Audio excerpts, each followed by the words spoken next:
कादंबरीचा प्रकाशन सोहळा आणि सरदार जाधव आदरणीय साहित्यिक यांचं भाष्य त्यावरचं, त्याचबरोबर काही क्षणचित्र येथे देत आहे. सरदार जाधवांनी आपल्या मैत्रीचं एक सुंदर विवेचन इथे केलेलं आहे. आणि सर्वात महत्त्वाचं म्हणजे पाडळीजींचं व्यक्तिरेखा, त्यांच्या कादंबरीच्या कामठाबद्दलचे विचार ऐकून खूपच छान वाटतं. तर लाईक करा, शेअर करा, सबस्क्राईब करा.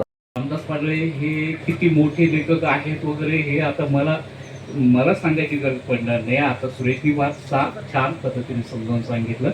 आणि विशेष म्हणजे त्यांच्या अगदी बालमित्र लाडगे सरांनी तर त्यांची वहीच सादर केली तुमच्यासमोर.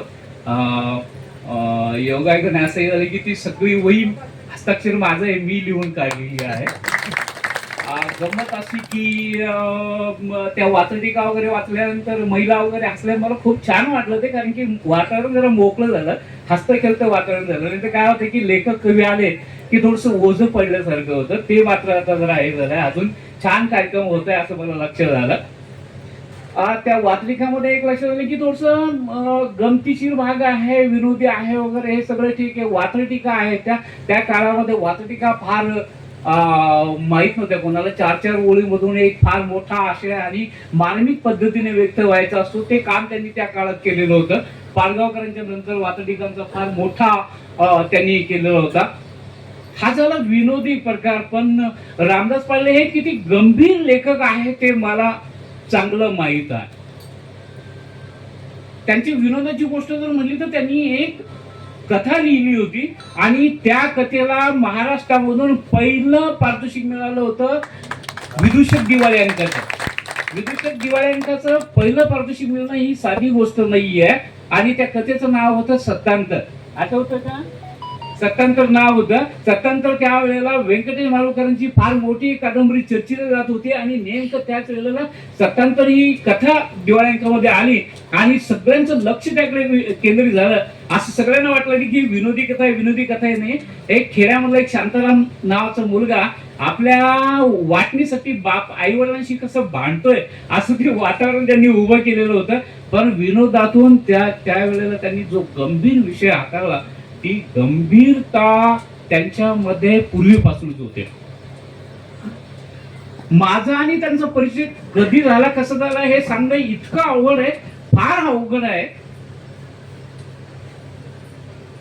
कथांशूचा आता उल्लेख झाला, भोंगळे सरांनी उल्लेख केला अच्युतराव खोडवे यांचा.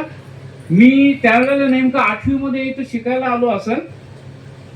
कथांशू मध्ये एक कथा छापून आली आणि ती कथा होती पारसिंग राजपूत या माणसाची. आणि ती कथेचा अंक घेऊन आले रामदास पाडळे, प्रभाकर दौड आणि त्यांच्या सोबत पोस्टमन. या तिघांनी शाळेची मधली सुट्टी कधी होते वाट पाहत इथं बाहेर थांबले. आणि मी बाहेर आल्यानंतर म्हणले हे कथांशीचा अंक, आणि त्यामध्ये कथा छापलेली होती. माझ्या वडिलांचं नाव त्यावर छापलेलं होतं. ती पहिली भेट मला वाटतं आमची. आणि त्यानंतर मात्र आम्ही या भागामध्ये, मग ते पीर असेल किंवा अजून किनी असेल उठून गेलेलं गाव, किंवा बारवा असतील किंवा पानवळ असेल, ही सगळे या कुठल्याही डोंगराचा कुठलाही कोपरा, कुठलीही दरी, कुठलंही झाड, कुठलाही माळ आम्ही बाकी ठेवलेलं नाही. इतकं आम्ही या परिसरामध्ये फिरलेलो. सगळी एकमेकांची दुःख आम्हाला माहित आहे. माझ्यावर तर माझं जीवन तर जे काय आपण म्हणतो ना खर्च वगैरे, आता ते काय ते आमच्या बाजूलाच पुजलेलं होतं. या खट जीवनामुळे त्यांची आणि माझी तातूतूट झाली. ह्या सगळ्या गोष्टींमध्ये लीन राहून चाललं होतं. आणि ज्या वेळेला कामठा प्रकाशित झाली त्यावेळेला मला आश्चर्याचा धक्का बसला आणि मी त्यांना फोन केला. म्हणलं हे बरोबर नाही झालं. एक तर आम्हाला माहित नाही तुम्ही लिहिलं ही आनंदाची गोष्ट आहे, पण तुमच्या पुस्तकासाठी आम्हाला काहीच कसं करता आलं नाही. हा एक फार मोठा दुःखाचा भाग होता. पण आज आम्ही कौतुकाच्या भागासाठी आपण सगळे मित्र आलेले आहेत. दादा शेठ इथं आलेले आहेत, लांडगे सर इथं आलेले आहेत. आणि त्यांच्या पाठीवर थाप मारण्यासाठी, कौतुकाची थाप मारण्यासाठी उमरीकर सर आलेले आहेत, आणि उत्तम बावस्कर सर आलेले आहेत, अनिरुद्ध सर आलेले आहेत,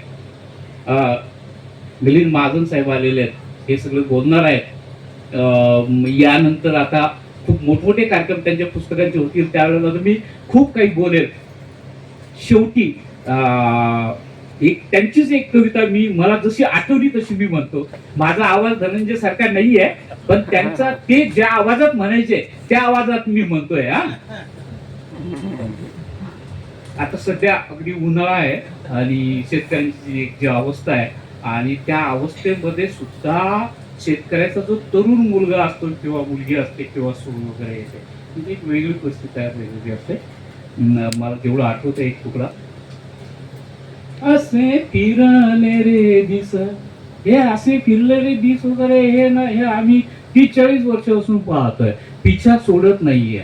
मला अजूनही वहिनीशी बोलायची हिंमत होत नाही, त्यांच्याशी बोलायची तर हिंमतच होत नाही. असे फिरले रे दिस कसे पाहावे डोळ्यानं, असे, हे माझी नाही कविता, ही या भल्या माणसाची, या मोठ्या माणसाची कविता आहे.